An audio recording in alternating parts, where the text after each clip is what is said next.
بسم اللہ الرحمن الرحیم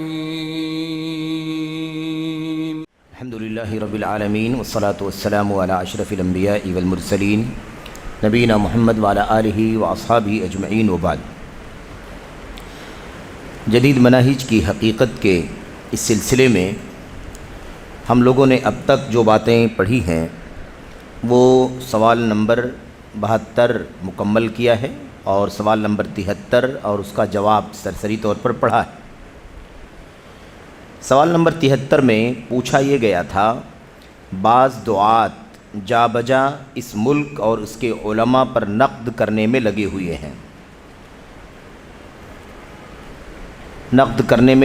ہیں کہ یہ خوشامد کرنے والے اور درباری علماء ہیں، انہیں واقع کی سمجھ نہیں ہے، ساتھ ہی بعض ممالک کی تعریف کرتے ہیں جو تطبیق شریعت کا دعویٰ کرتے ہیں، حالانکہ وہ بڑی بڑی مخالفتوں کو جو ان سے سرزد ہوتی ہیں نظر انداز کر دیتے ہیں۔ اسی طرح سے بعض دعات اہل بدعت اور منہج سلف کے مخالفین کی بھی تعریف کرتے ہیں۔ ان لوگوں کے بارے میں آپ کی کیا رائے ہے؟ آپ انہیں کیا جواب دیں گے؟ یہ سوال تھا اور اس کا جواب بھی ہم لوگوں نے الحمدللہ پڑھا ہے۔ شیخ صالح فوزان حافظہ اللہ نے جو اس کا جواب دیا تھا اس میں یہی تھا کہ میں سب کو بھلائی کی نصیحت کرتا ہوں۔ اللہ تبارک و تعالیٰ نے ہمارے اس ملک پر بہت ساری رحمت فرمائی ہے اور دنیا کے اچھے معاشروں میں سب سے اچھا معاشرہ ہے۔ ہمارا معاشرہ دنیا کا سب سے اچھا معاشرہ ہے۔ میں یہ نہیں کہتا کہ اس معاشرے میں کوئی گناہ نہیں ہے یا کوئی معصیت نہیں ہے، کوئی منکر نہیں ہے، کوئی مخالفت نہیں، میں یہ نہیں کہتا۔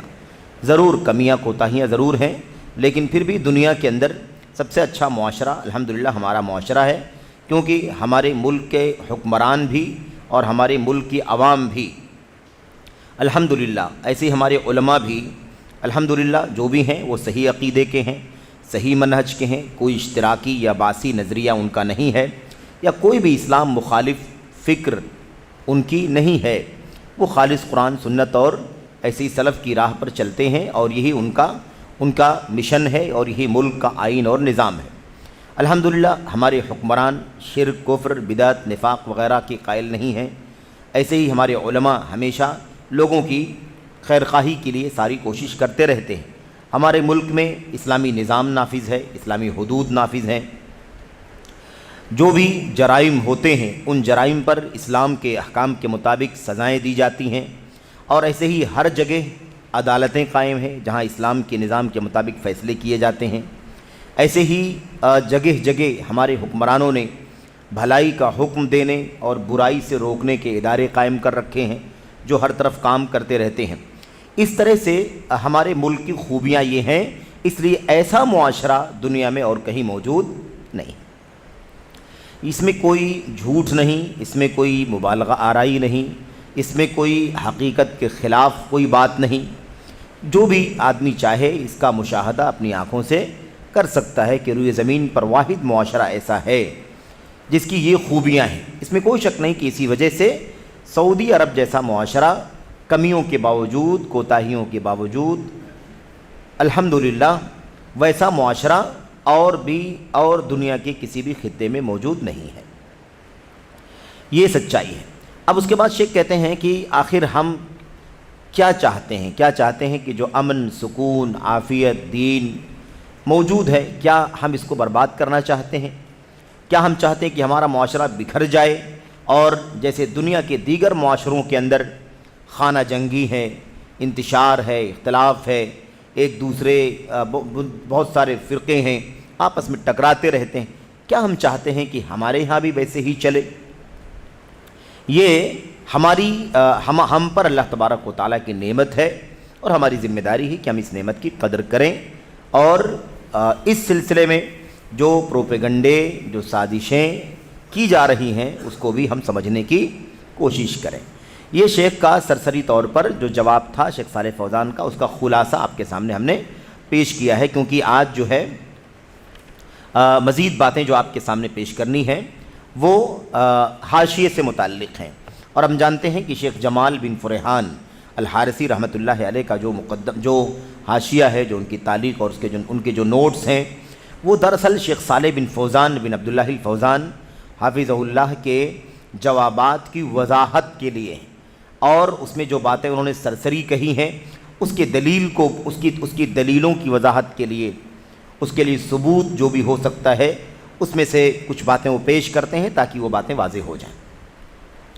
تو اب دیکھیں، یہ صفحہ نمبر 380 پر ہے، اس میں آپ دیکھیں کہ شیخ نے جواب میں یہ کہا تھا، الحمدللہ ہمارے یہاں علماء ہیں اور الحمدللہ ہمارے پاس درست عقیدہ والے حکمران ہیں جن کا کوئی اشتراکی یا بعثی عقیدہ اور نظریہ نہیں ہے یا کوئی بھی اسلام مخالف نظریہ نہیں ہے۔ یہ جواب میں شیخ نے کہا تھا۔ تو اب یہاں پر جو یہ بات آئی تھی کہ ہمارے پاس درست عقیدے والے حکمران ہیں، درست عقیدے والے حکمران ہیں جن کا کوئی اشتراکی یا بعثی نظریہ نہیں ہے۔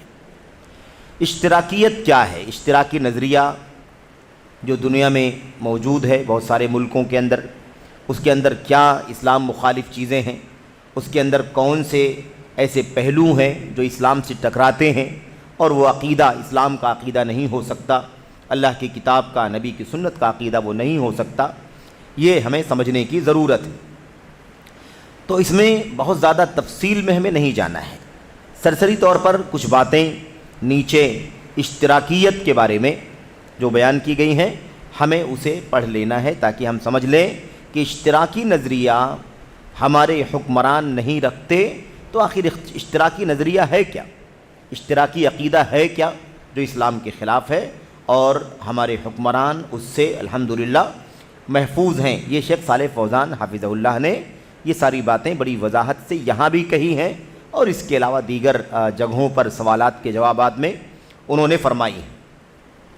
اشتراکیت، جس کو انگریزی میں سوشلزم کہتے ہیں، 19ویں صدی عیسوی میں پیدا ہونے والا ایک باطل، کفریہ، الحادی اور ظالمانہ نظریہ ہے۔ یہ جو اشتراکیت کی جو حقیقت ہے وہ یہاں پر بتایا جا رہا ہے کہ کیا حقیقت ہے۔ یہ 19ویں صدی میں یہ نظریہ پیدا ہوا ہے۔ میرے بھائیوں، اسلام کو آ کر 1445 ہجری گزر چکے ہیں، اسلام اس سے پہلے آیا ہے، تو ہجرت سے اگر ہم جوڑیں تو 1445واں سال ابھی چل رہا ہے۔ نبی کریم صلی اللہ علیہ وسلم اور صحابہ کرام نے اس سے پہلے 13 سال مکے میں گزارے ہیں، تو اسلام کی آمد کی شروعات جو ہے وہ 1445 ہے کہ نہیں، یعنی 1450 سال سے زیادہ کا عرصہ گزر چکا ہے، اسلام آ چکا ہے۔ یہ 19ویں صدی کی بات چل رہی ہے اور ہم لوگ ابھی عیسوی یا میلادی سال کے اعتبار سے 2023 دیکھ رہے ہیں، تو یہ 100-150 سال پہلے، 125 سال، 150 سال پہلے یا اس سے بھی کم ابھی مدت گزری ہے، یہ فکر، یہ نظریہ دنیا کے اندر پھیلایا گیا، اشتراکیت کا نظریہ۔ 19ویں صدی عیسوی میں پیدا ہونے والا باطل نظریہ ہے، کفریہ عقیدہ اس کے اندر پایا جاتا ہے۔ الحاد یعنی دین سے آزاد ہو جانا، دین سے آزاد ہو جانا، سرسری طور پر اس کا معنی یہ ہے، ورنہ اسی تفصیلات میں جائیں گے تو الحاد کے اور بھی معنی ہوتے ہیں۔ اور ظالمانہ نظریہ، تو اب دیکھیے سارا باطل ہے، کفر ہے، الحاد ہے، ظلم ہے، 4 بڑی بڑی کمیاں اس کے اندر موجود ہیں۔ دیکھیے، جو مزدور اور مالک کے درمیان ہونے والے نزاع یعنی جھگڑے، مزدور اور مالک کے درمیان ہونے والے نزاع اور جھگڑے کے سبب وجود میں آیا، اسلام نے مالک اور اس کے ملازم مزدور کے درمیان تال میل، ایک دوسرے کے حقوق، ذمہ داریوں کے سلسلے میں جو تعلیم دی ہے، اس کی مثال دنیا کے کسی بھی نظام میں آپ کو نہیں مل سکتی، کسی بھی دھرم میں آپ کو اس کی مثال نہیں مل سکتی۔ یعنی کوئی پرانا دھرم ہو اس میں بھی یہ چیز نہیں مل سکتی، اور کوئی نیا نظریہ اگر کسی نے نکالا ہے، پیدا کیا ہے، اختراع کیا ہے، تو اس کے اندر بھی وہ نظام نہیں مل سکتا۔ بہت ہی ہمدردی کا، بہت ہی رحم کا، بہت ہی انسانی بنیادوں پر اللہ تبارک و تعالیٰ نے مالک اور ایسے ہی مزدور کے درمیان کا تعلق رکھا ہے۔ اب یہ وہ موقع نہیں ہے کہ اس پر ساری باتیں آپ کے سامنے کی جائیں، لیکن آپ سوچئے کہ اللہ کے نبی علیہ الصلوۃ والسلام نے اگر اتنی بات بیان فرمائی ہے کہ اگر کوئی مزدور مزدوری کرے تو مزدوری کر لینے کے بعد، کام مکمل ہو جانے کے بعد پسینہ سوکھنے سے پہلے اس کی مزدوری دے دو۔ اعطوا الاجیر اجرہ قبل ان یجف عرقہ، مزدور کی اس کی مزدوری دے دو اس کا پسینہ سوکھنے سے پہلے۔ اب آپ سوچئے کہ کتنی زیادہ ہمدردی کا پہلو ہے، اور آج مزدوروں کے ساتھ سلوک دنیا میں کیسا ہو رہا ہے۔ ایک بہت بڑا طبقہ ایسا بھی ہے اس طرح کے نظریات رکھنے والا، جو انہیں صحیح طور پر انسان بھی ماننے کو تیار نہیں ہے۔ انہیں اتنی حقارت، اتنی تذلیل، اتنی پستی کی نگاہوں سے دیکھتا ہے کہ گویا اس کا کوئی وجود ہی نہیں ہے۔ اس طرح سے اور دنیا کے مختلف قوموں میں، مختلف تہذیبوں میں، مختلف نظریات رکھنے والوں کے یہاں مزدوروں کے ساتھ ہونے والا ظلم کس طرح سے گزرا ہے، اس کی اپنی تاریخ ہے جو اپنی جگہوں پر موجود ہے۔ یہاں پر آپ دیکھیے کہ یہ جو نظریہ پیدا ہوا ہے مزدور اور مالک کے درمیان جھگڑے کے نتیجے میں پیدا ہوا ہے۔ مالکان مزدوروں پر زیادتی کرتے ہوئے انہیں کم تنخواہیں دے کر مال کا حد درجہ استحصال کرتے تھے۔ کیا ضرورت تھی اشتراکی نظریے کی؟ اسلام کی چھاؤں میں آ جاتے، سارے مسئلے حل ہو جاتے، اسلامی تعلیمات کو گلے لگا لیتے، مالک کا بھی حق ایک ذرہ نہیں جاتا اور مزدور کا بھی حق ایک ذرہ ضائع نہیں ہوتا۔ لیکن یہی ہے، ظلم ہوا، اور اس سے بڑا ظلم یہ ہوا کہ اسلام کو چھوڑ کر ایک نیا نظریہ ایجاد کر لیا گیا جو بذات خود ظلم پر مبنی۔ یہ انجام ہوتا ہے اسلامی تعلیمات سے دوری اختیار کرنے کا، اسلامی تعلیمات کو گلے نہ لگانے کا انجام یہی ہوتا ہے۔ کوئی بھی حل دنیا میں انسانیت کا اسلام کے سوا نہیں ہے۔ بس سچائی سے، انصاف سے، عدل سے غور کرنے کی ضرورت ہے، اسلام کو دیکھنے کی ضرورت ہے، مسلمانوں کی کمیاں، ان کی خامیاں، ان کے انحرافات، ان کی دینی بیزاری یقیناً اسلام کے رخ کو داغدار کرتی ہے، اس پر دھبا لگاتی ہے، اور یہ اسلام کے ساتھ ایک طرح کا ظلم ہی ہے کہ اس کے نام لیوا صحیح معنوں میں اسلام کے پیروکار نہیں ہوں۔ ورنہ اسلام جو سچا اسلام ہے یقیناً وہ اگر زندگی میں، انسانی زندگی میں نافذ ہو جائے تو سارے مسئلے ختم ہو جائیں گے۔ تو مالکان مزدوروں پر زیادتی کرتے تھے، انہیں کم تنخواہیں دے کر مال کا حد درجہ استحصال کرتی تھی۔ ساتھ ہی آلات اور وسائل کی فراہمی نے رہی سہی کسر بھی پوری کر دی۔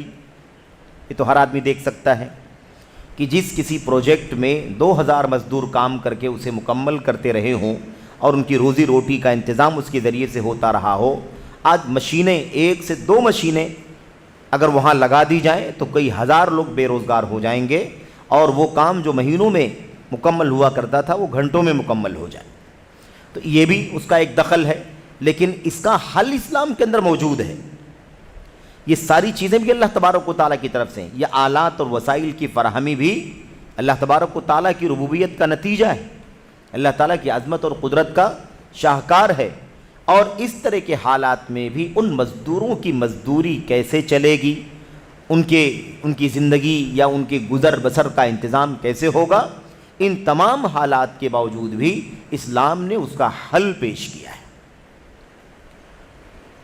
یہ سمجھنے کی ضرورت ہے۔ تو آپ دیکھیے، کہتے ہیں کہ بائیں طور کی مزید بے روزگاری پھیل گئی۔ اس مشکل کو حل کرنے کا نام نہاد دعویٰ کرنے والے مختلف افکار وجود میں آئے۔ اس مشکل کو حل کرنے والے مختلف افکار و نظریات وجود میں آئے۔ انہی میں ایک فکر اور نظریہ اشتراکیت کا ہے۔ اشتراکیت کا ایک نظریہ ہے۔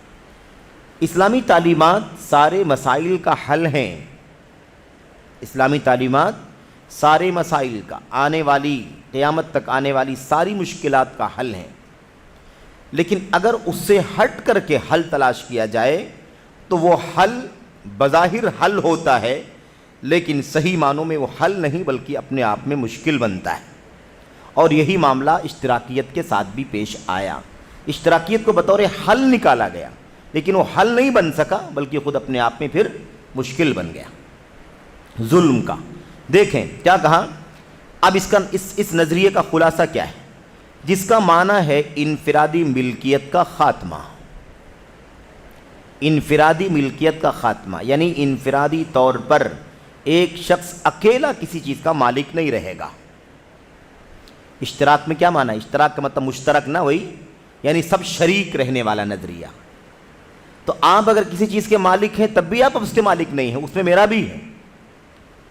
میں کسی چیز کا مالک ہوں تو میں پورا مالک نہیں ہوں، اس میں آپ کا بھی ہے۔ تو انفرادی ملکیت کا خاتمہ یہ نظریہ لایا گیا کہ منفرد طور پر اکیلا کوئی کسی چیز کا مالک ہو ہی نہیں سکتا، کسی بھی چیز کی ملکیت میں بہت سارے لوگ شریک رہیں گے، یہ نظریہ لایا گیا۔ آپ سوچئے اگر انفرادی ملکیت کا خاتمہ کر دیا جائے تو ملکیت ہی کا خاتمہ ہو جاتا ہے۔ بہرحال اس کی بنیاد مشہور یہودی کارل مارکس اور اس کے ساتھی، کیا لکھا ہوا ہے نام، فرائیڈ ریچ اینجلز نا، ان لوگوں نے 1884 میں اس کی بنیاد رکھی۔ 1884 19ویں صدی عیسوی کے اخیر میں تقریباً۔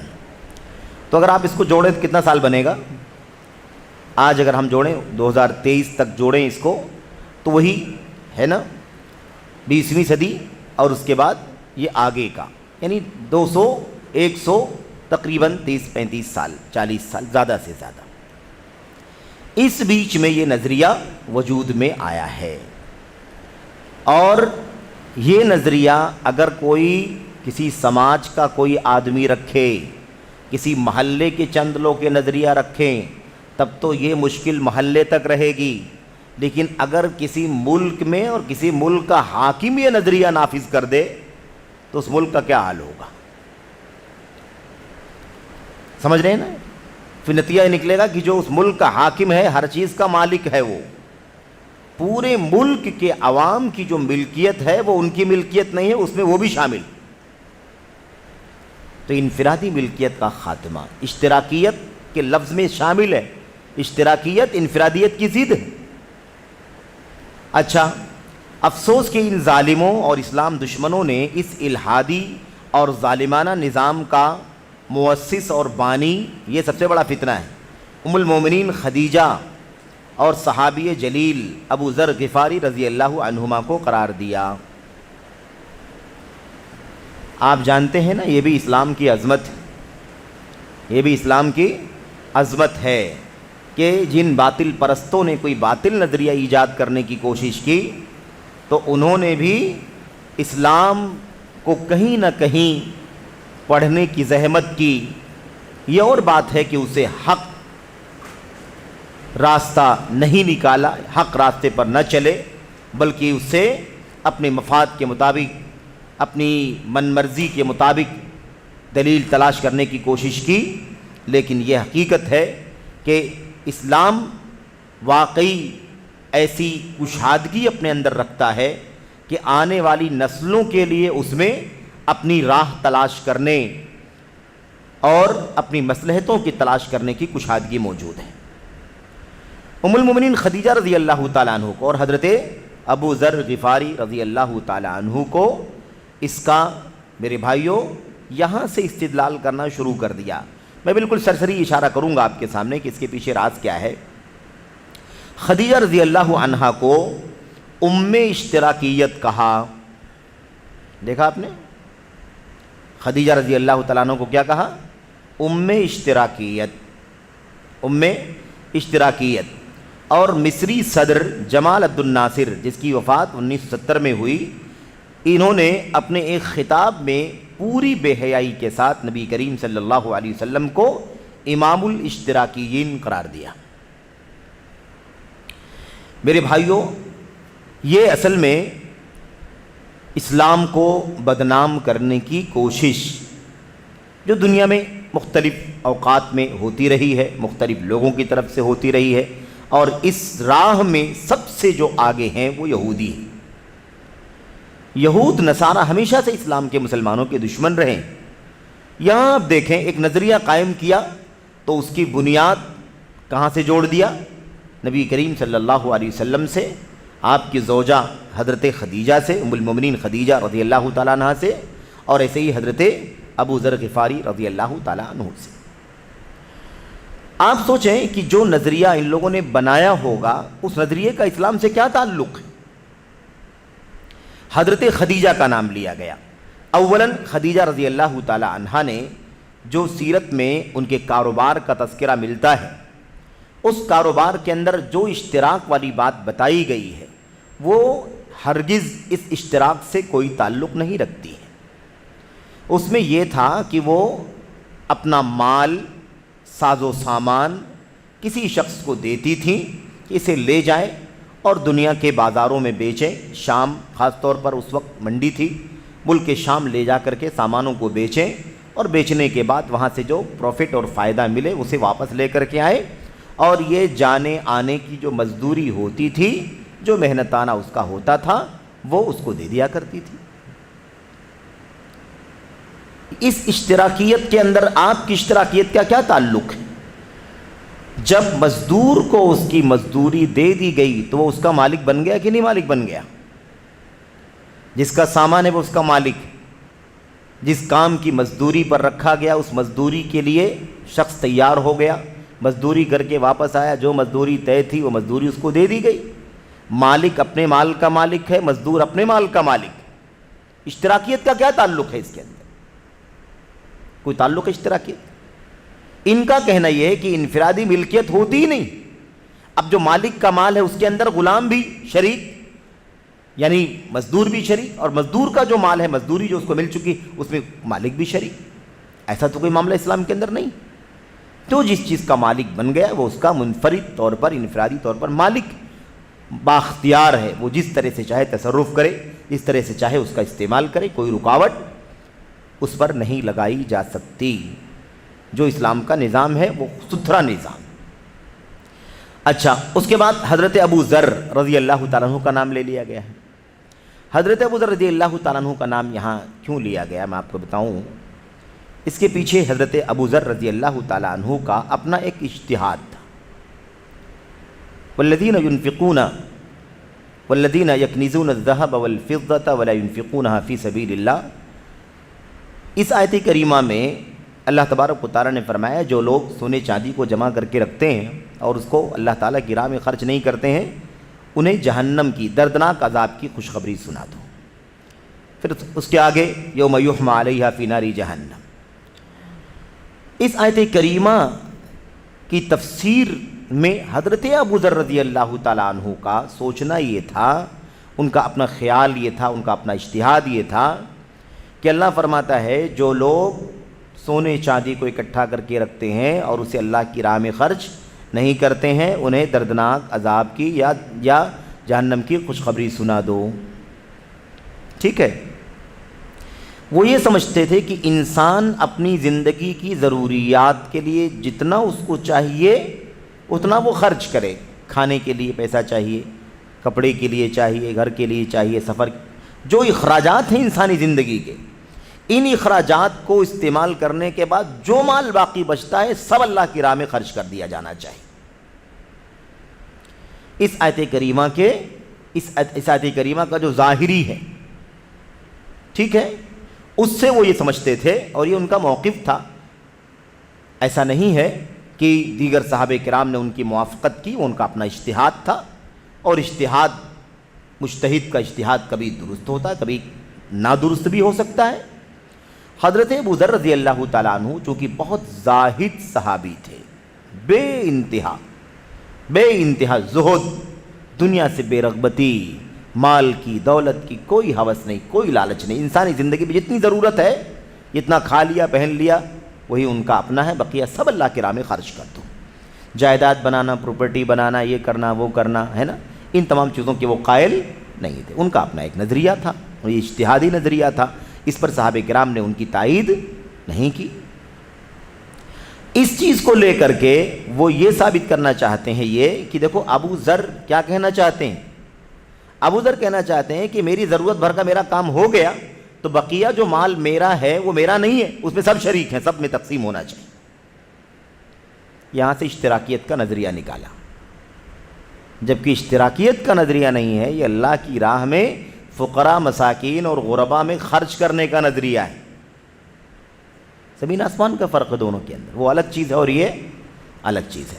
اچھا، اسی بنیاد پر آپ دیکھیے کہ جمال عبد الناصر نے 1970 میں جس کی وفات ہوئی، مصر کے جو صدر رہ چکا، اس شخص نے ایک پروگرام میں، ایک خطاب میں پوری بے حیائی کے ساتھ کیا کہہ دیا کہ اللہ کے نبی محمد صلی اللہ علیہ وسلم یہ امام الاشتراکیین ہیں، اشتراکی نظریہ رکھنے والوں کے پیشوا ہیں۔ استغفر اللہ۔ اللہ کے نبی علیہ السلام یقیناً امام ہیں، یقیناً پیشوا ہیں، یقیناً محسن ہیں، لیکن اسی چیز میں امام ہے جو اللہ تبارک و تعالیٰ کی طرف سے اللہ کی کلام میں اترا ہے اور جو اللہ کے نبی علیہ السلام پر سنت کی شکل میں اترا ہے۔ اس کے علاوہ کسی ہما شما آپ کے میرے فلاں کے بنائے ہوئے کسی نظریے کے امام نہیں ہیں۔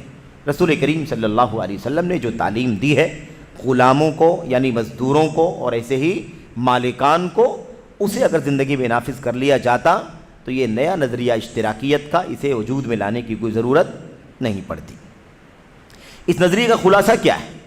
اس کے اندر کیا عقیدے کا فساد اور ظلم اور زیادتی کا جو پہلو پایا جاتا ہے، اس کے حوالے سے چند باتیں یہاں پر ذکر کی ہوئی ہیں۔ نمبر 1، اس نظریے کا خلاصہ، پہلی چیز الحاد اور خالق سبحانہ و تعالیٰ کا انکار۔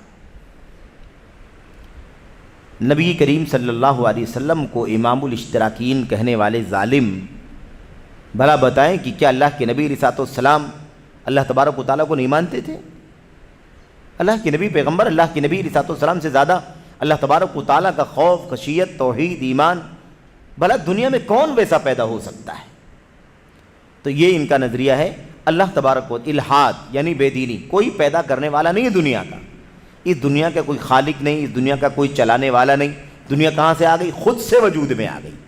کیسے چل رہی ہے؟ خود سے چل رہی، کوئی اس کا پیدا کرنے والا نہیں، کوئی اس کا چلانے والا نہیں۔ یہ ہے اشتراکیوں کا نظریہ، خالق سبحانہ و تعالیٰ کا انکار۔ نمبر 2، ادیان اور ان کے بتائے ہوئے قوانین کا انکار، کسی بھی دین کے قانون کا انکار۔ دین کوئی دین ہے ہی نہیں، کسی بھی دین کی جو شریعت ہوتی ہے، قوانین جو ہوتے ہیں نا، حلال حرام جائز ناجائز، ایسا کچھ بھی نہیں۔ اچھا، نمبر 3، تمام انسانی طبقات میں طبقاتی ٹکراؤ اور باہمی کشیدگی کی آگ بھڑکانا۔ اسلام نے اس آگ کو بجھایا ہے جو جاہلیت میں جل رہی تھی، طبقاتی نظام کی بنیاد پر، اونچ نیچ کی بنیاد پر۔ میرے بھائیوں، جو ظلم زیادتی روا رکھی جاتی تھی جاہلیت میں، اس کا خاتمہ کیا ہے اسلام کے اندر۔ بنیاد، معیار، بلندی کا اور عظمت کا تقوی اور اللہ تبارک و تعالیٰ کا خوف ہے۔ کوئی ادنا ہو یا اعلیٰ ہو، اس کا معیار تقوی ہے، اللہ تبارک و تعالیٰ پر سچا ایمان اور عمل صالح۔ تو یہ لوگ کیا کرتے ہیں؟ انسانی طبقات میں طبقاتی ٹکراؤ پیدا کرتی ہے، یہ نیچ ہے، یہ اونچ ہے، یہ بڑا ہے، یہ چھوٹا ہے، اس طرح سے طبقات کا۔ یہ کروڑ پتی ہے، یہ لکھ پتی ہے، یہ غریب ہے، اس کے پاس ایک ٹائم کا کھانا ہے، اس کے پاس اتنا بیلنس ہے، اس کے پاس اتنی کشادگی ہے۔ تو اس طرح سے طبقات بنا کر کے ٹکراؤ پیدا کرتے تھے اور آپس میں کشیدگی یعنی آپس میں نفرت ہے نا، آپس میں الجھاؤ کو بڑھانا اور اس کی آگ بھڑکانے کی کوشش کرتے تھے۔ نمبر 4، انفرادی ملکیت کا بالکلیہ خاتمہ کرنا اور اس کی جگہ حکومت کی ملکیت لانا۔ سمجھ گئے کہ نہیں سمجھ گئے؟ کوئی مالک نہیں ہے، تنہا کوئی کسی چیز کا مالک نہیں ہے، اصل ملکیت حکومت کی ہے۔ آپ کو جب چاہے حکومت بے دخل کر دے۔ کتنا ظالمانہ نظام ہے، آدمی کے خون پسینے کی کوئی قیمت ہے اس نظام کے اندر؟ آپ کچھ بھی کریں، عمر بھر آپ کرتے رہیں، لیکن آپ اس کے مالک نہیں ہیں۔ مالک اس کا کون ہے؟ حکومت۔ انفرادی ملکیت کا بالکل یا خاتمہ یہ ہے۔ نمبر 5، معاشرے کی بنیادوں کو کھوکھلا کرنے کے لیے خاندانی نظام کو تباہ کر کے اس کی جگہ اباحیت اور آبرو باختگی لانا۔ اسلام اتنا پاکیزہ صاف ستھرا مذہب ہے، الحمدللہ نکاح جیسا مقدس رشتہ اسلام نے قائم کیا، نسلیں سیف ہیں، کون کس کا باپ ہے، کون کس کی ماں ہے، کون کس کا بچہ ہے، کون کس کی بچی ہے، کون کس کی بیوی ہے، کون کس کا شوہر ہے، ایک دم ستھرا نظام ہے، کہیں نسب کے اندر خلط ملط کا میرے بھائیوں راستہ اسلام نے چھوڑا ہی نہیں، کوئی بے حیائی نہیں، کوئی زناکاری نہیں، کوئی بدکاری نہیں، کوئی کسی طرح کا کوئی دروازہ ایسا نہیں ہے جسے اسلام نے بند نہ کر دیا ہو۔ یہ اس نظام کو پورے طور پر توڑ کر کے اباحیت یعنی سب کچھ حلال ہے، جو جیسے زندگی گزارنا چاہے گزارے، زناکاری، بدکاری، فحاشی، بے پردگی، انارکی، جیسا چاہے، جو جیسا چاہے۔ حیوانوں کا معاشرہ رہے گا، جانوروں کا معاشرہ رہے گا، انسانی معاشرہ ایسا نہیں رہے گا۔ اس کے بعد نمبر 6، انفرادی آزادیوں کا خاتمہ کرنا۔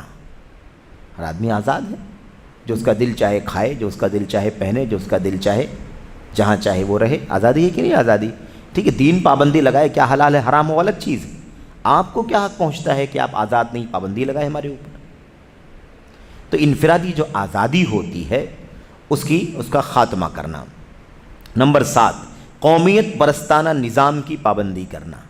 قومیت پرست سمجھ رہے ہیں نا، قومیت پرست، میں ہندوستانی ہوں، وہ فلاں ہے، وہ فلاں ہے، وہ فلاں ہے نا، یہ جو نظریہ بنا ہوا ہے اس کی اگر درجہ بندی کی جائے تو پھر انسانیت کی جو بنیادیں ہیں وہ سب کیا ہو جائیں گی؟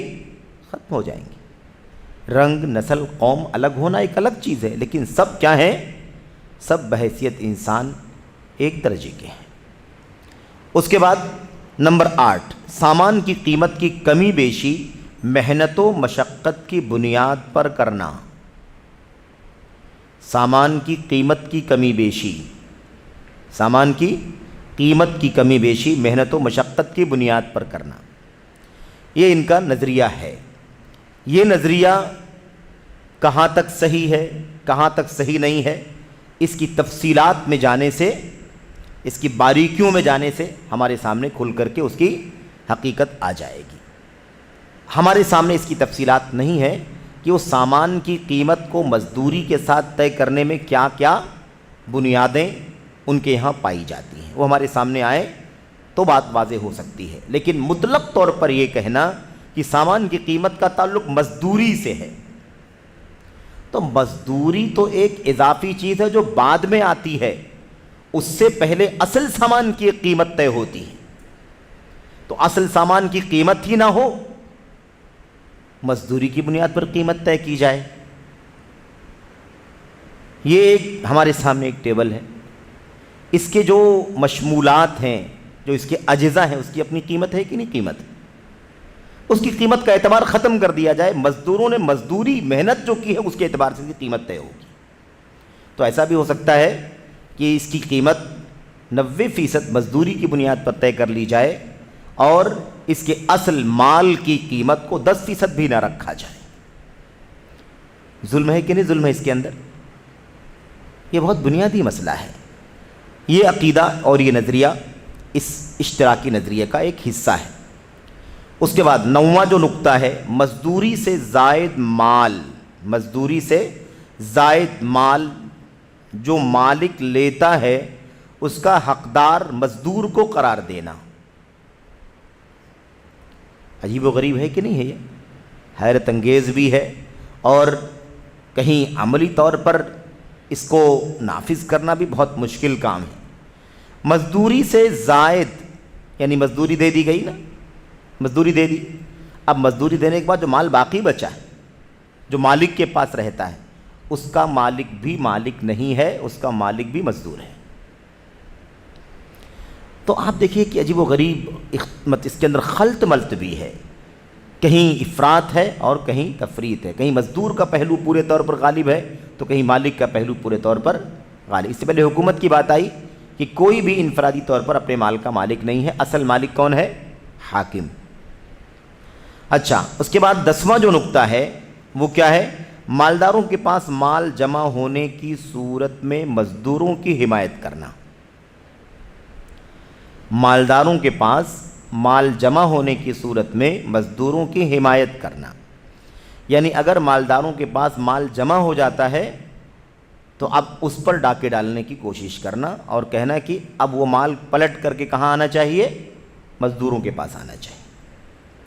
یہ سرسری طور پر چند باتیں ہیں جو اشتراکی نظریے سے متعلق ہیں، جو آپ کے سامنے باتیں بیان کی گئی ہیں۔ آئیے اس کے بعد آگے اگلے صفحے پر یہ ہمارے اس میں جامعہ اسلامیہ مدینہ طیبہ میں بہت ہی معروف استاد ہیں، ڈاکٹر غالب العواجی کے نام سے جانے جاتے ہیں۔ ان کی بہت ساری کتابیں ہیں اور بہت پختہ علماء میں سے ہیں۔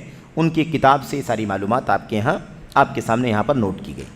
علامہ عبدالعزیز بن عبداللہ بن باز رحمہ اللہ کا ایک فتویٰ آپ کے سامنے یہاں پر نوٹ کیا جا رہا ہے، جس کا شیخ عبدالعزیز بن عبداللہ بن باز فرماتے ہیں، کہتے ہیں جس کا یہ خیال ہو کہ کارل مارکس یہودی کا اشتراکی نظریہ مباح ہے، جس کا یہ عقیدہ ہو، جس کا یہ نظریہ ہو کہ کارل مارکس یہودی کا اشتراکی نظریہ مباح ہے یعنی جائز ہے، یا وہ اسلام کا حصہ ہے، جیسا کہ جمال عبد الناصر نے کہا، حضرت عائشہ سے، حضرت خدیجہ سے رضی اللہ تعالیٰ عنہ سے جوڑ دیا، ابو ذر رضی اللہ تعالیٰ عنہ سے جوڑ دیا، اور ایسے ہی نبی کریم صلی اللہ علیہ وسلم کو امام الاشتراکین کہہ دیا۔ تو جس کا یہ نظریہ ہو کہ یہ نظریہ اشتراکی نظریہ مباح ہے، یا وہ اسلام کا حصہ ہے، یا اسلام سے بہتر ہے، یا اسلام سے زیادہ مبنی بر رحمت ہے، یعنی اس میں زیادہ رحمت کا پہلو پایا جاتا ہے، غلاموں کے ساتھ زیادہ احسان ہے وغیرہ، وہ بندگان الہی میں سب سے بڑا کافر اور گمراہ ہے۔ وہ اللہ کے بندوں میں سب سے بڑا کافر اور گمراہ ہے جو یہ نظریہ رکھتا ہو۔ یہ ہے ہمارے علماء کی حق گوئی اور جرأت۔ یہ کوئی عام آدمی یہ بات نہیں کہہ رہا تھا۔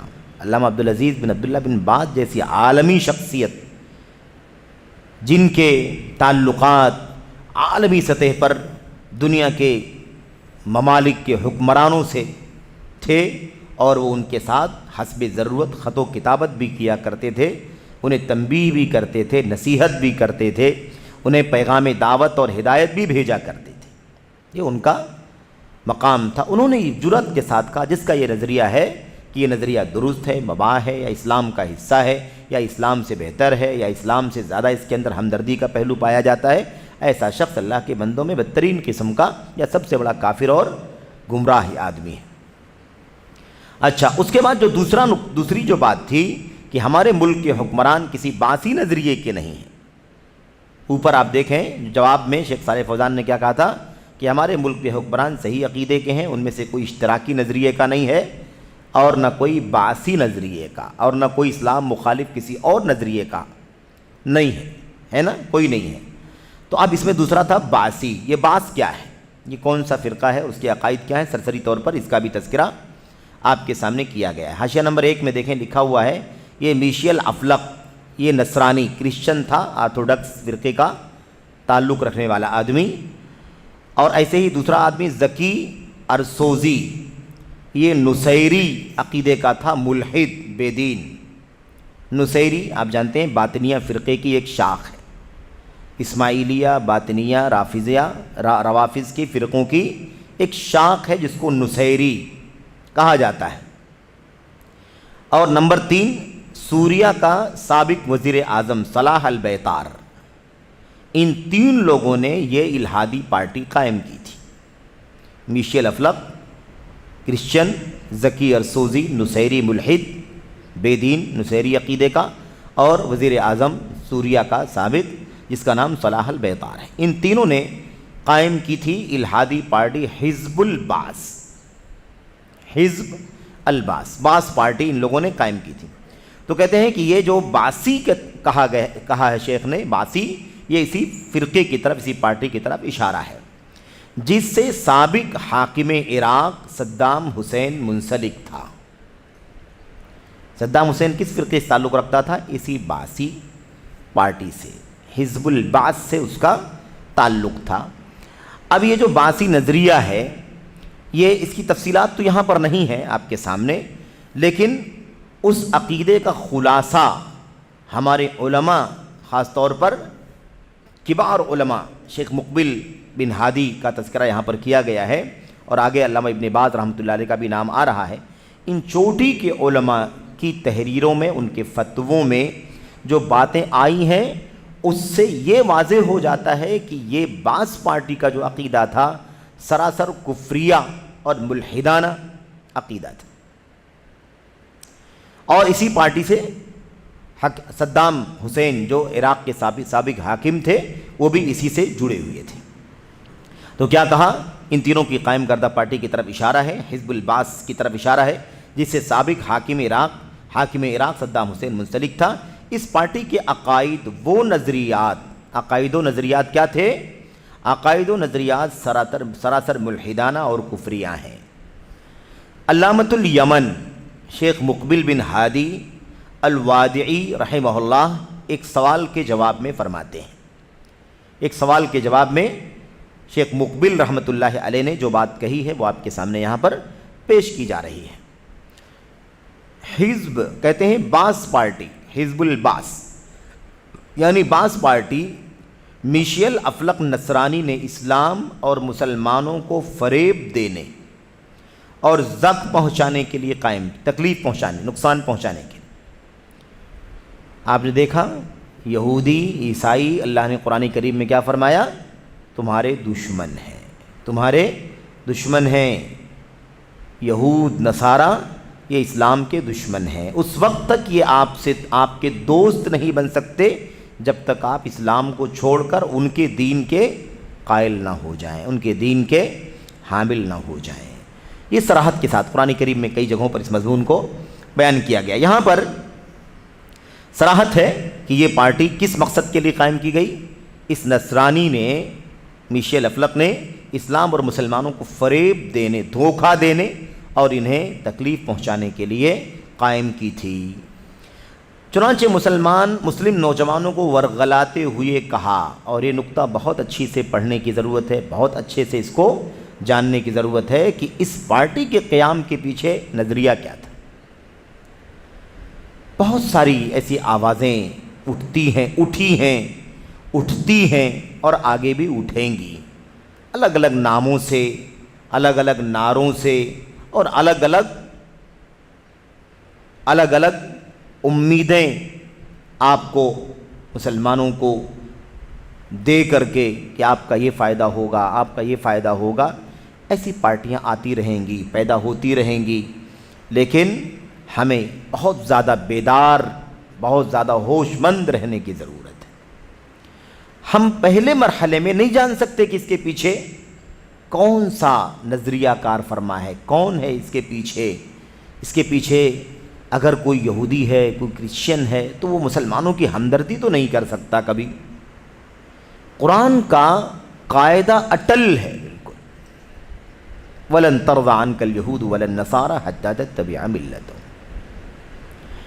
ان کے دین کی پیروی کرنے سے پہلے وہ کبھی بھی آپ سے خوش نہیں ہو سکتی۔ اللہ تبارک و تعالیٰ نے کہا ہے، تو کہیں بھی آپ کو اگر ہمدردی دکھائی دے تو آپ اچھی طرح سے سمجھ لیں کہ اس میں ہمدردی نہیں ہے، اس کے پیچھے کوئی نہ کوئی مقصد ہے، اور مقصد وہی ہے کہ وہ ہمیں اپنے دین سے کیسے برگشتہ کر دیں، ہمیں اپنی ملت سے کیسے ہٹا دیں۔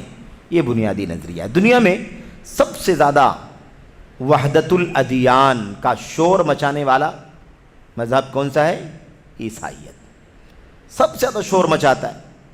سارے ادیان کے فاصلے ختم کرو، سارے مذاہب کے فاصلے ختم کرو، آپس میں دوستی ہونی، آپس میں محبت ہونی چاہیے، قربت ہونی چاہیے۔ کہیں بھی اکٹھا ہونے کی نوبت آتی ہے تو وہ کہتا ہے میں مسلمان ہوں، مجھے نہیں چلے گا، وہ کہتا ہے میں یہودی ہوں، مجھے نہیں چلے گا، وہ کہتا ہے میرا یہ عقیدہ ہے، مجھے نہیں چلے گا۔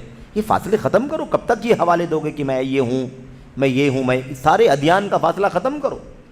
قریب کرنے کی کوشش، قریب کرنا دراصل اپنے دین سے بے دخل ہو جانے کی بات ہے۔ اچھا، بہرحال کیا کہا تھا؟ مسلم نوجوانوں کو ورغلاتے ہوئے میشیل افلق نصرانی نے کہا تھا، کیا کہا تھا؟ ذرا روس اور کمیونسٹوں کو دیکھو، روس کو اور کمیونسٹوں کو دیکھو، وہ عرب ممالک کو نیست و نابود کر دینے کے در پہ ہیں۔ مسلمانوں ذرا ہوش میں آؤ۔ کیا کہا اس نے؟ مسلمانوں ذرا غور کر لو، یہ روس کو دیکھو، یہ اس وقت کی بات ہے جب روس کی جمہوریتیں نہیں بنی تھیں، اب تو بعد میں ٹکڑے ہو گئے اس کے، پہلے جب وہ ایک تھا۔ دیکھو کہ روس اور کمیونسٹوں کو دیکھو کہ وہ عرب ممالک کو نیست و نابود کرنے کے در پہ ہیں، یعنی اس کے لیے بالکل ٹوٹے ہوئے ہیں، کیسے نیست و نابود کر دیں، مٹا دیں عربوں کو۔ اس لیے ہم عربوں کو جمع کرنا چاہتے ہیں۔ ہم کیا کرنا چاہتے ہیں؟ عربوں کو متحد کرنا چاہتے ہیں۔ لہٰذا ہمیں، دیکھیے غور سے، لہٰذا ہمیں کسی کے دین اور عقیدے سے کوئی لینا دینا نہیں ہے، ہمیں کسی کے دین اور عقیدے سے کوئی سروکار نہیں ہے، خواہ مسلمان ہو یا نصرانی ہو، سب اکٹھا ہو جائیں، مسلمان ہو یا عیسائی ہو، سب کیا ہو جائیں؟ اکٹھا ہو جائیں۔ بس مقصد یہ ہے کہ اپنے دشمنوں کا مقابلہ کرنے کے لیے ایک بڑی قوت بن جائیں۔ آج بہت سارے مسلمان اپنی نادانی سے یہ نعرہ بہت لگاتے ہیں، آپس میں کیوں اختلاف، کیوں اس کے عقیدے، کیوں اس کے شرک، کیوں اس کے بدعات پر باتیں کرتے ہو، کمزور ہو جاؤ گے۔ ارے ہم سب کو جیسے تیسے مل کر کے اپنے دشمن کے مقابلے میں کھڑا ہونا ہے۔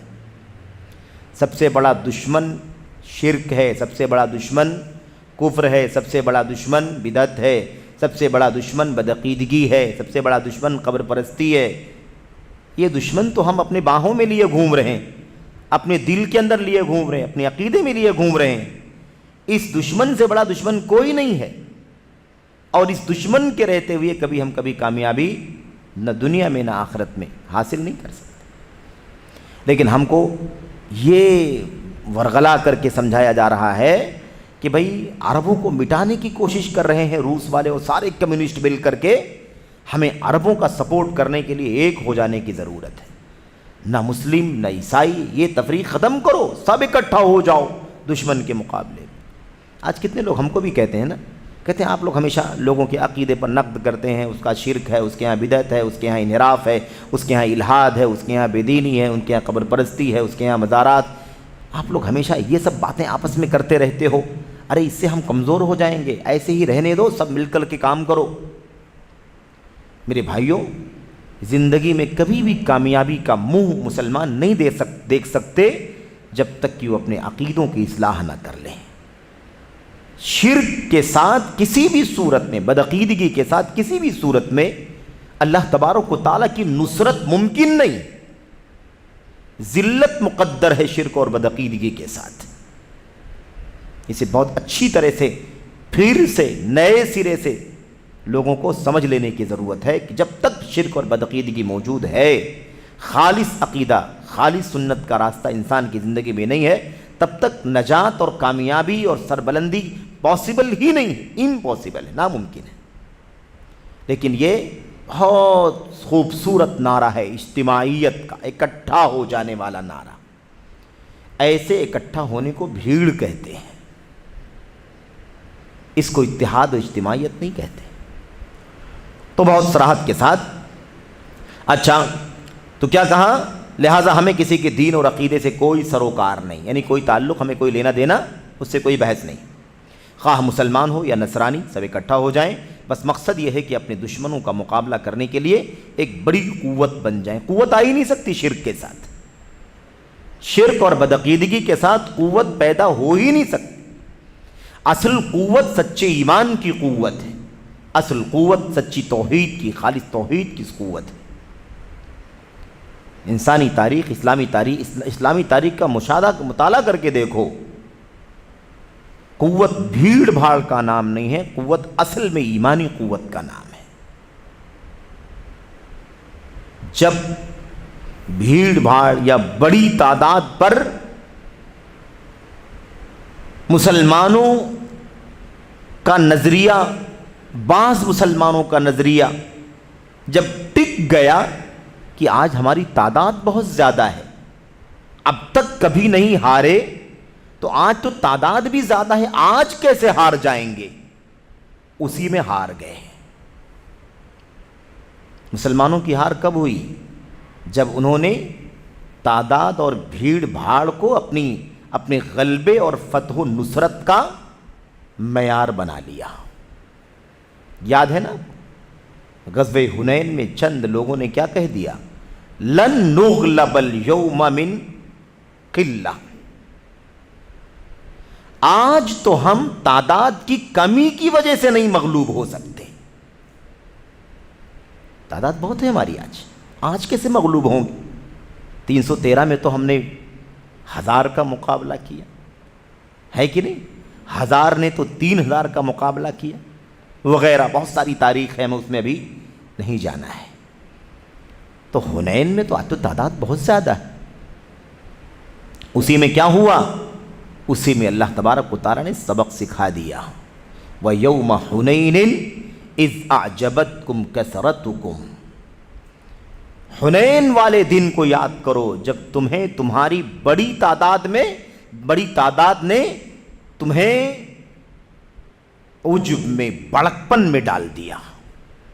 آج تو بڑی تعداد ہے بھائی، آج کا فکر کرنا ہے، تو یہ معاملہ بڑا خطرناک ہے۔ اصل مسئلہ بھیڑ بھاڑ کا نہیں ہے، تعداد کا ہے ہی نہیں۔ 300، وہ 313 تھے تو لرزتا تھا زمانہ، تو معاملہ 313 کا ہی ہے، تعداد کوئی معنی نہیں رکھتی ہے۔ ایمان تعداد نہیں تھی، لیکن ایمان دلوں کی گہرائیوں میں پیوست تھا، توحید سے سینہ معمور تھا، شرک کے ذرے ذرے کو انہوں نے پورے طور پر بائیکاٹ کر دیا تھا، وہ اس کے لیے ہر طرح کی قربانی دینے کے لیے تیار تھے جو توحید کا خزانہ اور توحید کی دولت اور سرمایہ اللہ تعالیٰ نے انہیں عطا فرمایا تھا۔ اس لیے لن نغلب اليوم من قلہ، آج ہم تعداد کی کمی کی وجہ سے ہاریں گے نہیں، اس چیز نے ہرا دیا انہیں۔ اور یہ مومنوں کے لیے سبق ہے کہ مسلمانوں، تمہاری بھیڑ کی ضرورت نہیں ہے، تمہارے سچے ایمان کی ضرورت ہے۔ یہ اللہ تبارک و تعالیٰ کا ایک اٹل فیصلہ ہے، پوری تاریخ شاہد ہے، اللہ کا کلام شاہد ہے، اللہ کے نبی کی سنت شاہد ہے، اور اسلامی تاریخ کے صفحات پر وہ روشن نمونے موجود ہیں۔ بہرحال یہاں بات سمجھنے کی کیا ہے؟ کیا کہا؟ دشمنوں کا مقابلہ کرنے کے لیے ایک بہت بڑی طاقت بن جائے، نصرانی اپنی نصرانیت پر ہی باقی رہے۔ کون سی طاقت رہے گی؟ دشمن کو آستین میں لے کر کے مقابلے کے لیے نکلو گے؟ آستین کے سانپ کو لے کر کے کیا کوئی فتح پا سکتا ہے؟ لیکن دھوکہ، اور یہ دھوکہ بھی وہی کھاتا ہے جس کے پاس صحیح ایمان نہیں ہوتا، ورنہ سچا مومن ایک بار بس کبھی ہو گیا، دوبارہ نہیں ڈسا جاتا ایک سوراخ سے۔ صاف صاف کہا، بس اتنا کافی ہے، اتنا مقصد ہے کہ اپنے دشمنوں کا مقابلہ کرنے کے لیے ایک بہت بڑی قوت بن جائے۔ نصرانی اپنی نصرانیت پر ہی باقی رہے، کوئی مضائقہ نہیں۔ کرسچن رہو، بس آؤ بھیڑ میں اکٹھے ہو جاؤ۔ پہلے تو یہ نبی صلی اللہ علیہ وسلم کی تعریف کرتا تھا، کون؟ میشیل افلق، جس نے یہ نظریہ، جو نعرہ لگایا، یہ پہلے نبی کریم صلی اللہ علیہ وسلم کی تعریف کرتا تھا، لیکن بعد میں کہنے لگا کارل مارکس کی اشتراکیت کے بغیر سماج کی اصلاح ممکن نہیں ہے، اور یہ باسیت اسی اشتراکیت اور کمیونزم کی پیداوار ہے۔ باسیت کیا ہے؟ اسی کی پیداوار، انہی دونوں سے نکل کر کے باسیت حزب الباس آئی ہے، یہ پارٹی وہیں سے نکل کر کے آئی ہے، اشتراکیت اور کمیونزم۔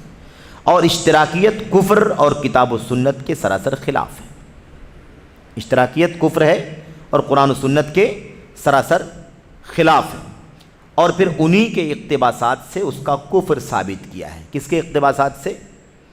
یہی میشیل افلق کی جو باتیں ہیں اسی کی اقتباسات سے ثابت کیا ہے کہ یہ سراسر کفری عقیدہ ہے۔ بہرحال یہ کتاب یہاں پر نام موجود ہے، یہاں سے یہ فتویٰ شیخ مقبل بن ہادی الوادعی رحمۃ اللہ علیہ کا لیا گیا ہے۔ اس کے بعد امام ابن باز رحمہ اللہ سے کیا گیا ایک سوال اور اس کا جواب ملاحظہ فرمائیں، یعنی اسی بات کو سمجھنے کے لیے باس پارٹی کے سلسلے میں یہ فتویٰ بھی شیخ بن باز رحمۃ اللہ علیہ کا جو ہے اسے آپ پڑھیں اور اس سے سمجھیں بہت صراحت کے ساتھ۔ اور یہ سچے علماء کی پہچان ہوتی کہ عقیدے اور منہج کے معاملے میں کوئی لاگ لپیٹ یا کوئی اس کے اندر کوئی تردد، کوئی تعامل اور اس کے اندر آگے پیچھے ایسا کوئی معاملہ نہیں ملتا۔ سوال، کیا حاکم عراق پر لعنت کرنا جائز ہے؟ حاکم عراق، اب یہ سوال آج کا نہیں ہے، یہ اس وقت کا ہے جب عراق کا حاکم صدام تھا۔ حاکم عراق یعنی صدام حسین پر لعنت کرنا جائز ہے، کیونکہ بعض لوگوں کا کہنا ہے کہ جب تک کلمہ گو ہے، یعنی جب تک آدمی کلمہ لا الہ الا اللہ پڑھنے والا ہے، ہمیں لعنت کرنے سے توقف کرنا چاہیے، یعنی لعنت سے کرنے سے رکنا چاہیے۔ نیز اسے کافر کہنے والے کے بارے میں سماحت الشیخ کی کیا رائے ہے؟ یعنی جو لوگ صدام حسین کو کافر تک کہتے ہیں، تو اس بارے میں، ایسا کہنے والوں کے بارے میں علامہ ابن باز رحمۃ اللہ علیہ کی کیا رائے ہے؟ یہ سوال تھا۔ اس کے جواب میں شیخ عبدالعزیز بن باز رحمۃ اللہ علیہ نے کیا فرمایا؟ جواب، وہ شخص کافر ہے۔ وہ شخص کون ہے؟ کافر ہے۔ کون؟ صدام حسین حاکم عراق کون ہے؟ کافر ہے، جس کے نام پر ہزاروں بچوں کے نام رکھے گئے۔ آپ کے بر صغیر میں بھی ہزاروں بچوں کے نام رکھے گئے صدام حسین۔ کون جاننے کی کوشش کرے کہ اس کا عقیدہ کیا ہے، اس کا منہج کیا ہے؟ آج کوئی نام پوچھتا ہے نا کہ بھائی بچے کی پیدائش ہوئی ہے، نام کچھ بتائیے، اس کو عبداللہ، عبد الرحمن بتاؤ، ہے نا، اس کو ابوبکر، عمر، عثمان، علی، بچی کا نام فاطمہ، عائشہ، خدیجہ بتاؤ، تو اس کو جچتا نہیں ہے۔ کیا پرانے نام ہے، گھسے پٹے نام، روایتی نام، ارے کچھ نیا نام بتاؤ، کوئی بڑا کارنامہ کرنے والا نام رہے تو بتاؤ، کوئی فلم منسٹری میں کام کرنے والا ہو، کوئی اسٹار ہو، کوئی مذکر ہو، کوئی مؤنث ہو، ہے نا، ایسے لوگ ہوں، نامور کچھ ہو تو نام بتاؤ تو اس کا نام رکھا جائے۔ وہ آپ لوگ گھوم پھر کر کے وہی فاطمہ، عائشہ کی بات کرتے ہیں، جب دیکھو تب آپ لوگ وہی، ہے نا، وہی پرانے نام آپ لوگ بتاتے ہیں۔ تو یہ تھا، اب اس کا کارنامہ اس وقت چل رہا تھا، سارے لوگوں نے اپنے پیدا ہونے والے بچوں کے نام صدام رکھ دیے۔ یہ ہے صدام، جس کا عقیدہ کیا ہے؟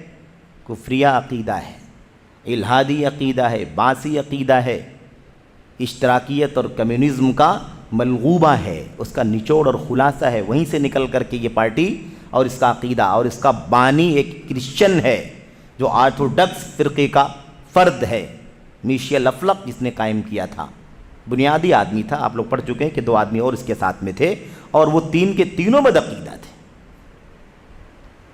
لیکن اس فرقے سے جڑنے والا واسی عقیدے کا صدام حسین، اس کو لوگوں نے وقت کا سب سے بڑا دین کا کارنامہ انجام دینے والا اس کو بنا دیا۔ اچھا، کیا کہا؟ جواب، وہ شخص کافر ہے اگرچہ لا الہ الا اللہ کہے اور نماز روزہ بھی کرے۔ کوئی کہے گا کہ بھائی نمازی ہے، روزے دار ہے، تو خارجیوں کے بارے میں تو نبی نے فرمایا ہی تھا کہ وہ روزے دار نمازی رہیں گے۔ خارجیوں کی تو پہچان اللہ کے نبی نے بتلائی تھی کہ وہ بڑے نمازی، روزے دار، قرآن کی تلاوت کرنے والے رہیں گے، تم سے، ہم سے کئی گنا اچھی نماز روزہ کرنے والے ہوں گے۔ اولیاء اللہ ان کو لوگ سمجھیں گے ان کی شکل و صورت کو دیکھ کر کے، لیکن وہ دین سے ایسے نکلے ہوئے ہوں گے جیسے تیز رفتار تیر شکار سے نکل جاتا ہے، پار ہو جاتا ہے۔ تو یہ کون سا نظریہ ہے، یہ کون سا عقیدہ؟ ہم تو پرکھیں گے کسی کو بھی اس کے ایمان اور عقیدے کی بنیادوں پر پرکھیں گے۔ نماز روزے سے کیا ہوتا ہے؟ اگر عقیدہ درست نہ ہو تو نماز روزے کی کیا حقیقت ہے؟ صاحب کیا کہا؟ جب تک کہ وہ باسی الہادی عقائد و نظریات سے برات اور بیزاری نہ کرے اور اعلان نہ کر دے کہ اس نے باسیت اور اس کی دعوت دینے سے توبہ کر لی ہے، جب تک وہ توبہ نہ کر لے تب تک وہ کافر ہے، چاہے وہ نماز روزہ سب کرتا رہے۔ آپ سوچیے، معمولی بات ہے؟ شیخ بن باز رحمۃ اللہ علیہ کتنا بڑا جگر رہا ہوگا ان کا، کتنے جری رہے ہوں گے اپنے ایمان کی بنیاد پر۔ کیا کسی ملک کے حاکم تھے؟ وہ نہیں تھے، امت کے ایک چوٹی کے امام اور عالم تھے۔ پوری جرأت کے ساتھ دنیا میں فتویٰ، کوئی بات کسی کی پڑھی جاتی ہو نہ پڑھی جاتی ہو، میڈیا پر کوئی چیز سنی جاتی ہو نہ سنی جاتی ہو، شیخ بن باز رحمۃ اللہ علیہ کے تو الفاظ اور حروف کا انتظار چلتا تھا کہ شیخ بن باز کیا کہتے ہیں، لیکن انہوں نے پوری جرأت سے کہا کہ وہ شخص اس عقیدے کی بنیاد پر کافر ہے جب تک وہ باسیت سے توبہ نہ کر لے، اس سے الگ تھلگ نہ ہو جائے اور اعلان نہ کر دے۔ یہ نقطہ یاد رکھنا، اعلان کرنا ضروری ہے اپنی بدعقیدگی سے، توبے کا اعلان ہونا چاہیے. توبہ کرنا کافی نہیں ہے, توبے کا اعلان کرنا ضروری ہے. کس سے؟ بیزاری. کس سے؟ بیزاری. اور پھر کس سے تعلق ہم قائم کر رہے ہیں, اس کا اعلان ہونا چاہیے. آج کی تاریخ سے میں فلاں فلاں عقیدے سے توبہ کرتا ہوں جو کفریہ شرکیہ عقیدہ ہے, اور میں توبہ کر کے میں اس سنت کی راہ پر آتا ہوں, توحید کی راہ پر آتا ہوں. یہ ضروری ہے. جب تک یہ توبہ نہ کر لے تب تک وہ شخص کیا ہے؟ کافر ہے. تو جب تک وہ اپنی الہادی عقائد و نظریات سے برات اور بیزاری نہ کر لے اور اعلان نہ کر دے کہ اس نے باصیت اور اس کی دعوت دینے سے توبہ کر لی ہے, کیونکہ باصیت کفر اور گمراہی ہے. باصیت کیا ہے؟ کفر اور گمراہی. لہذا جب تک وہ اس بات کا اعلان نہیں کرتا کافر ہے. یہ فتویٰ شیخ بن باز رحمۃ اللہ علیہ کا موجود ہے. ہمیں نہیں معلوم کہ آدمی دنیا سے جانے والا کس عقیدے کے ساتھ گیا, ہم اس کی بات نہیں کرتے, لیکن جو فرقہ, جو عقیدہ, جو نظریہ وہ رکھتا تھا اس کی یہ حقیقت ہے. یہ فتویٰ آپ کو مجموع فتاویٰ شیخ عبدالعزیز بن عبداللہ بن باز رحمۃ اللہ علیہ کا جلد نمبر 6 صفحہ نمبر 121 سے 123 تک, اور جلد نمبر 18 صفحہ نمبر 249 250 پر موجود ہے. تو بہرحال شیخ صالح فوزان حفظہ اللہ نے جواب میں کیا کہا تھا؟ ہمارا ملک الحمدللہ صحیح عقیدے والے حکمرانوں کے تابع ہے. جس ہمارے حکمرانوں میں کوئی اشتراکی نظریہ کا نہیں ہے اور کوئی باسی نظریے کا نہیں ہے. شیخ صالح فوزان نے ان دونوں کا نام لیا تھا کیونکہ دنیا میں عام طور پر اشتراکی نظام اور ایسے ہی صدام حسین جیسا حاکم باسی عقیدے کا, باسی نظریے کا حامل تھا. تو الحمدللہ ہمارے ملک کے حکمران نہ ایسے ان عقیدوں کے حامل ہیں باسی عقیدے کے, اور نہ ہی اشتراکی عقیدے کے, اور نہ اس کے علاوہ کسی اسلام مخالف عقیدے کے اور مذہب کے حامل ہیں. تو ہمیں اپنے ملک کی حکومت پر اور اپنے ایمان و عقیدے پر اور اپنے علماء پر ہمیں اللہ تبارک و تعالیٰ کی حمد اور شکر کرنا چاہیے. یہ شیخ صالح فوزان نے اپنے سوال کے جواب میں کہا تھا. اب یہ 2 باتیں اس میں آئی تھیں, اس لیے یہ باتیں آپ کے سامنے یہاں پر پیش کی گئیں. یہاں پر یہ بات مکمل ہوتی ہے. اللہ سے دعا ہے کہ اللہ تبارک و تعالیٰ ہمیں اور آپ کو ان باطل عقائد و نظریات اور افکار سے اچھی طرح سے واقف ہونے کی اور بصیرت کے ساتھ, علم کے ساتھ ان چیزوں سے اپنے آپ کو بچانے کی توفیق عطا فرمائے. آمین رب العالمین. وصلی اللہ وسلم وبارک علی نبینا محمد وعلی آلہ وصحبہ اجمعین. السلام علیکم ورحمۃ اللہ وبرکاتہ.